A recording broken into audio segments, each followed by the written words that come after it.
कि धारक को इतने रुपए देने का वचन देते हैं और आप उस वचन को स्वीकार कर लेते हैं। ये ट्रस्ट पर है। वचन देने वाला और वचन लेने वाले, इस दोनों के बीच में एक विश्वास है और उसी विश्वास पर है। और यह विश्वास कब टूट जाए वचन देने वाला, तो आप कहीं ढूंढ नहीं पाएंगे। राष्ट्रपति निक्सन की वो प्रतिक्रिया पहले हम आपको सुनाते हैं। क्या उन्होंने कहा था गोल्ड स्टैंडर्ड को एक प्रकार से खत्म करने को लेकर के। Currency is based on the strength of that nation's economy. And the American economy is by far the strongest in the world. Accordingly, I have directed the Secretary of the Treasury to take the action necessary to defend the dollar against the speculators. I have directed Secretary Connally to suspend temporarily the convertibility of the dollar into gold or other reserve assets, except in amounts and conditions determined to be in the interest of monetary stability and in the best interest of the United States.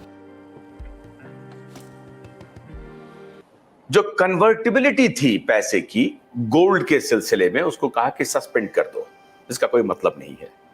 और फिर dollar को कैसे मजबूत बनाया जाए, इस पर दिमाग लगाना वहां के अर्थशास्त्रियों ने, वहां के अर्थशास्त्री नहीं, माफिया ने काम करना शुरू कर दिया। अब मैं आपको यह शेयर मार्केट का खेल समझाता हूं। शेयर मार्केट का खेल धीरे धीरे हम आपके पास आएंगे कि कैसे 1991 और 92 का जो जिक्र था राजीव भाई दीक्षित का, उसकी कड़ी में आपको जोड़ के समझाता हूं। शेयर मार्केट का पहले खेल समझते हैं कि यह शेयर मार्केट है क्या, यह कब से प्रकाश में आया। यह शेयर बाजार के जो जन्म की कहानी है वो मैं आपको पहले बताता हूं। 1840 में मुंबई में एक बरगद के पेड़ के नीचे शुरू हुआ था शेयर बाजार। ये आपके स्क्रीन पर दिखाई पड़ रहा होगा। इसे बसाने का श्रेय 4 गुजराती और एक पारसी शेयर ब्रोकर को जाता है। प्रेमचंद रॉयचंद नाम के एक व्यवसायी थे जो कॉटन का व्यवसाय करते थे, और कॉटन के व्यवसायी और बाकी उनके और व्यवसायी मित्रों ने ये काम करना शुरू किया और फिर वो बाद में आकर के शेयर ब्रोकर भी बन गए। फिर इन सभी 22 दलालों ने मिलकर मुंबई के टाउन हॉल के पास इस शेयर बाजार की नींव रखी। अब दलालों का मतलब यह था, जो ब्रोकर्स होते थे उसको दलाल कहते हैं, हम लोग दलाल को दूसरे टर्म में समझते हैं। 1875 में native share and stock broker association का गठन हुआ। नेटिव मतलब जो इंडिया के जो थे या वहां के आसपास के जो शेयर ब्रोकर थे, उनके एसोसिएशन का एक गठन हुआ। इस एसोसिएशन में 1 रुपए रखी गई थी एंट्री फीस। मतलब उस जमाने में जो 1 रुपए थी वही इसकी एंट्री फीस थी कि इसका 1 रुपए देकर के आप इसके मेंबर बन सकते हैं। 1894 में अहमदाबाद स्टॉक एक्सचेंज लाया गया। अब देखिए, मुंबई के बाद जो स्टॉक एक्सचेंज आया वो सबसे पहले मेरे ख्याल से 1894 में अहमदाबाद स्टॉक एक्सचेंज आया। हालांकि अहमदाबाद स्टॉक एक्सचेंज उस तरह से आगे नहीं बढ़ सका, लेकिन 1840 के बाद 1875 में मोटे तौर पर विधिवत गठन हो गया और उसके बाद जो है 1894 में अहमदाबाद स्टॉक एक्सचेंज प्रकाश में आया। 1908 में कलकत्ता स्टॉक एक्सचेंज का गठन किया गया। उसके बाद 1920 में मद्रास स्टॉक एक्सचेंज की स्थापना की गई। 1957 में सरकार ने बीएसई को सिक्योरिटी एक्ट के तहत लाना उचित समझा और सिक्योरिटी एक्ट बना, सरकार ने बनाया और 1957 में वो सिक्योरिटी एक्ट के तहत आ गया। 1980 में बॉम्बे स्टॉक एक्सचेंज को दलाल स्ट्रीट पर शिफ्ट किया गया। अच्छा, एक और भी, अभी मैं आपको एक फोटोग्राफ भी बताऊंगा। अभी इसके बाद जो मैं दूसरा आपको दिखाऊंगा उसमें मैं वो जो दलाल स्ट्रीट है, वो जो टाउन हॉल है, बरगद का पेड़ जहां हुआ करता था, उसके नीचे जो बना, वो सबकी भी तस्वीर मैं आपको दिखाऊंगा। और वो मीडोज स्ट्रीट जो कहलाता था, उस मीडोज स्ट्रीट की भी मैं तस्वीर आपको दिखाऊंगा। 1986 में एक्सचेंज में, 1980 में बीएसई को दलाल स्ट्रीट पर शिफ्ट किया गया। 1986 में एक्सचेंज में सेंसेक्स जैसे इंडेक्स बनाए गए। मतलब कि कोई शेयर किस मात्रा में ऊपर जा रहा है, नीचे जा रहा है, उसका एक इंडेक्स जिसको कि सेंसेक्स कहा गया, वो बनाया गया।